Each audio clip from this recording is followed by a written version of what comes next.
Hello sir, good morning. Yes बोलिए, very good morning.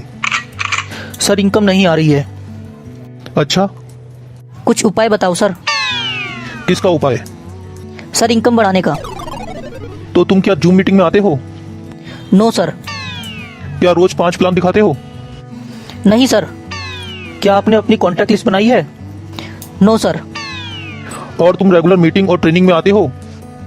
No sir. मैं कह रहा था सॉरी सर, अब मैं समझ गया हूँ। क्या समझ गए हो तुम? यही कि इनकम कैसे बढ़ेगी। तो बताओ कैसे बढ़ेगी? तो सर, जब तक मैं ये रूल रेगुलेशन फॉलो नहीं करूँगा तो मेरी टीम भी नहीं करेगी। अच्छा जी, बड़ी जल्दी समझ गए। देर में आए लेकिन दुरुस्त आए। और सर, मैं आपसे ये प्रॉमिस करता हूँ, ये सब मैं आज से ही और अभी से फॉलो करूँगा, क्योंकि मुझे ये समझ आ गया है जब तक कि मैं इन चीज़ों को फॉलो नहीं करूँगा तब तक मेरी इनकम नहीं आएगी। Thank you very much sir. और आप लोगों को भी मैं बताना चाहता हूं, आप इस बिजनेस को सीरियस तरीके से कीजिए, इसको मजाक में लेकर ना कीजिए, क्योंकि अगर आप यहां पर नेटवर्किंग में अपना टाइम दे रहे हैं तो उसे बेमतलब ना दें और पूरा कॉन्फिडेंस के साथ वर्क करें और 100%